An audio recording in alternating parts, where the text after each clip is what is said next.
Today is January 4th, and this is Life on the Ladder number 26.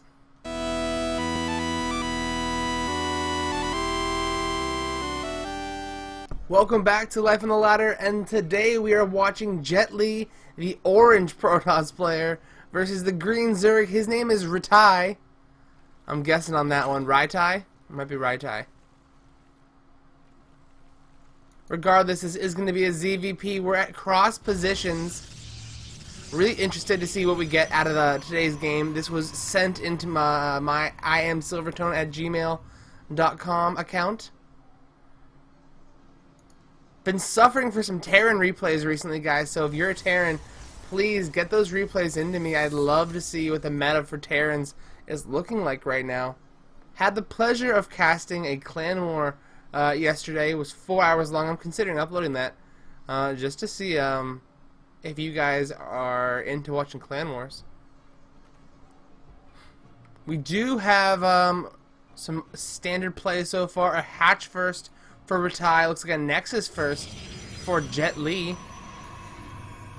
If you guys haven't seen JetLi's movie The One, you should go watch that after this video. It's really good. Just some movie recommendations stuck in there. Gateway opener is going to be the choice. We haven't seen much of the Forge opener almost at all in Legacy of the Void. Not much use for photon cannons when you can just photon overcharge your pylons, right? Overlords are both headed across the map. Wonder exactly what his positioning is going to be, though. Where is he headed? He should be headed over to here pretty much to scout this general area, but he might be fully sent through the base. Not sure. We'll see in a second. He's headed right here. I mean, he's definitely going to get a nice scout off on the ramp. Not going to be any anti-air to contest that, so for all Zergs out there, know that you can pretty much send that first Overlord into their base at first. It's unlikely they'll have a stalker in time for you to not be able to escape. But do be aware. Do be aware. Ling speed is on the way. RYTAI, no third base just yet. And it's looking like these players are going to go for a macro game. We do have double gas in the Protoss players' main base. No third or fourth gas at the natural. Our Protoss player's probe over here is checking out the third. He wants to make sure that's not going to go down too quick. And if it does, he wants to know exactly when that happens. He has a little patrol move going on here, making sure that he can get in the way of the drone. It's going to be a nice way to block that off. A double adept rush. It's not like a proxied or anything like that, but this is pretty much standard right now. Pushing out 2 adepts and then pushing out 2 stalkers. I like it. Looks good. Speed's about to finish up. 16 lings on the way as we speak. And it looks like the adepts are going to wait. You know, I thought they'd make their way across the map. And personally found that to be a good idea, except the fact that 16 lings were on the way. Usually you won't see this many lings. Maybe the fact that the probe scouted that there was no third base was, he was like, I'm not going to run my adepts over there. There's no third. So he's expecting some aggression right now. And I don't blame him. Putting these 2 overlords right here is not super efficient. You could have one here, and then the next thing you want to do is put one over here, so that you have the ability not only to scout the sides of his base if he tries to like send an oracle out or something from those angles, but also to run scouts past. The first overlord's going to go down, and I think he's going to pick up both. And this is what I'm trying to say, guys. Like, that positioning was just a little bit off. Just a little bit off for RYTAI. He's going to suffer in the supply. He's going to be supply blocked for, let's see, he's got an overlord about to pop out, and that's going to give him a little bit of room to wiggle, but not a lot. This is a diamond versus diamond replay, guys. So we're looking at a diamond Zerg and a diamond Protoss. These guys are in the top 20% on the ladder right now.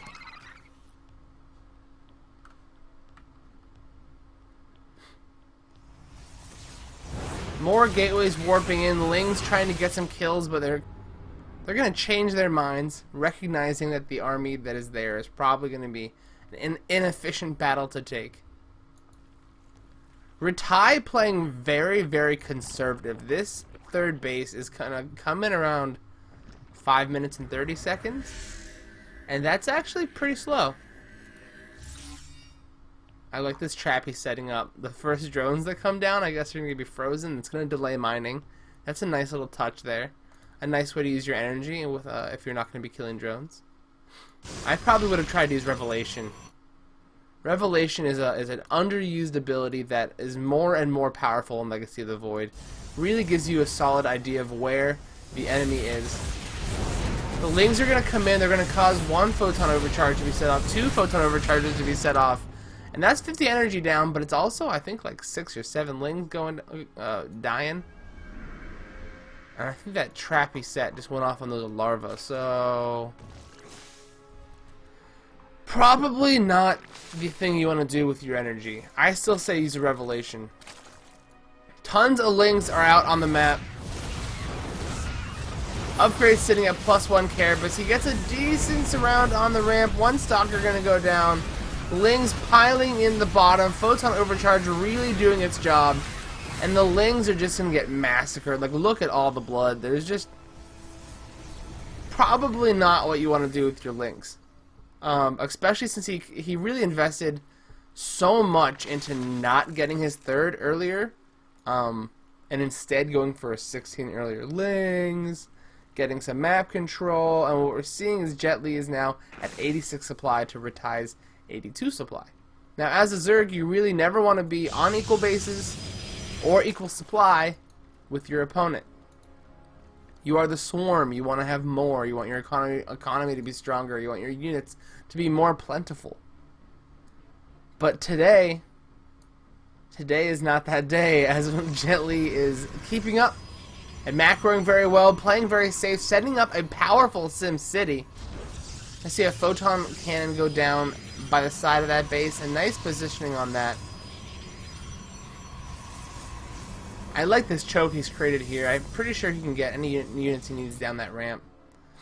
Double Robo. I'm going to get Disruptor. I'm going to look. No, it's Colossus. He's making a Warp Prism and Colossus, and that is exciting to me, man. I love seeing Colossus. Seeing Disruptors a whole ton these days, and I feel like the meta is going to switch between Disruptors and Colossus a lot throughout the next couple months. There's an Overlord full of Lings coming into the third base. Mothership Core is going to get in there, hit the Photon Overcharge, and those Lings are going to be taken care of pretty easily. There's a big engagement in the natural. The positioning and the Sim City is going to do a lot to allow him to take care of these Lings. With the Lings going to take out 3 pylons, supply block our Protoss player. Lings forcing probes to be pulled from the main to the third base.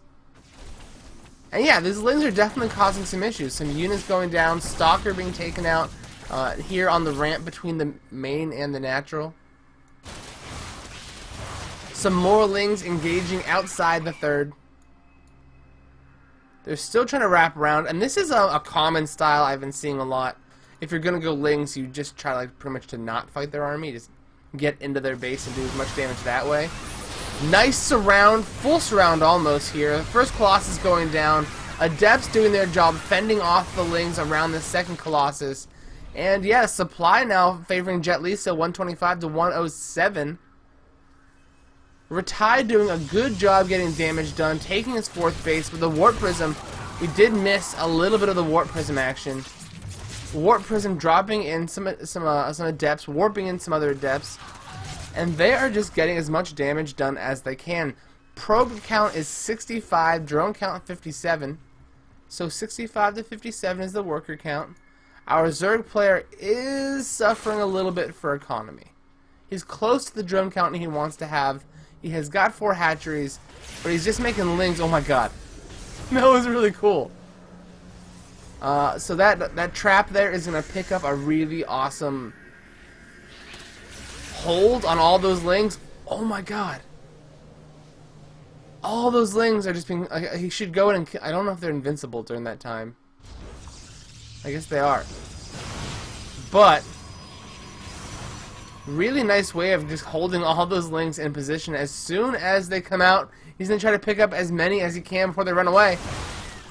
Only a few lings going down there, so the traps, you know, holding them in position, delaying the attack, more Colossus showing up. But it's not going to be the end of days for this Protoss player or the Zerg. Big engagement happening on top of the entire army. The lings getting a really awesome surround, forcing the Colossus into a bad position behind the army. And it must be the upgrades, man. The upgrades right now are 2-2 for the lings, and this is some old school HOTS level stuff. 2-2 lings do a nice job against the Protoss. You don't see this enough. Lings running into the main. Warpins are going to be ineffective as there are not that many gates. The Colossus are being eaten alive by the lings. And this is a ton of damage. That's a lot of damage. 82 supply to 116 now. And yeah, this is how you kill Protoss with lings alone. Really nice surrounds. Ling run-bys. Looks like this natural is being destroyed completely. That had to be a double Overlord drop with lings. So using ling drops, ling run-bys, really nice surrounds, and really heavy upgrades. We're going to see JetLi suffering at the hand of the swarm. Nice macro by RYTAI back at home. We're not seeing the creep spread go out that far. He could be doing a little bit more creep spreading. Looks like +3 weapons going to finish up. Adrenaline Glands has already finished up. And our Protoss player is now sitting on what looks like 2 bases, but is really just 1.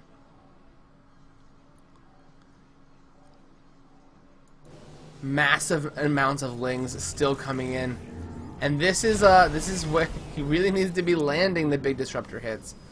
There's 3 Colossus. 3 Colossus is going to do a decent job against lings, but not really heavily upgraded lings. Especially when he can trade them this cost inefficiently and be A-okay. 3 Colossus able to hold off the first wave. Only 1 Colossus going down. This second Colossus is going to go down. The third Colossus in an okay position behind the Adepts. But as soon as the Adepts fall, so will the Colossus. These 2 Colossus now sitting at the top of the hill. And man, JetLi is completely relying on the Colossus to hold off the attacks. Not cost efficient enough against massive numbers of lings. The gas count for RYTAI is sitting at 1100. So he's really just streaming in more and more lings. 46 lings in production moments ago, so more and more on the map. The one base that was truly mining and saturated for JetLi is now whittled down to almost nothing. GG from JetLi. And RYTAI takes the game.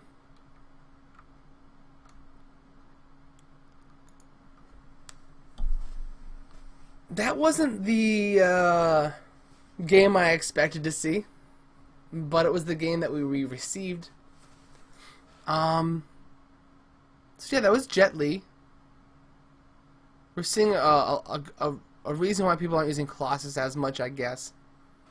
Very non-standard play from RYTAI. RYTAI going with a mass ling upgraded style, and usually you'll see it. If you see that kind of play, you'll see a tech transition. You know, mass ling into Infestor Ultra or Broodlord Corruptor. Hello. But yeah, pretty straightforward game. He made a lot of lings that were really upgraded. Got them into the base with drops. Got them into the base with ling run-bys.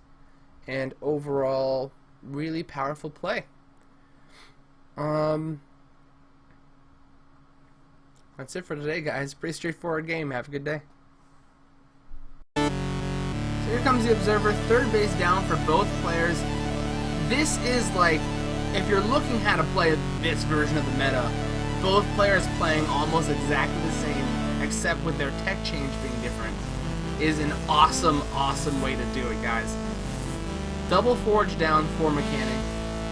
He's got both forges coming in. Just one forge, it looks like. Oh, it finished up. Where is it? Just one forge for Josh in the box, aka Qualia.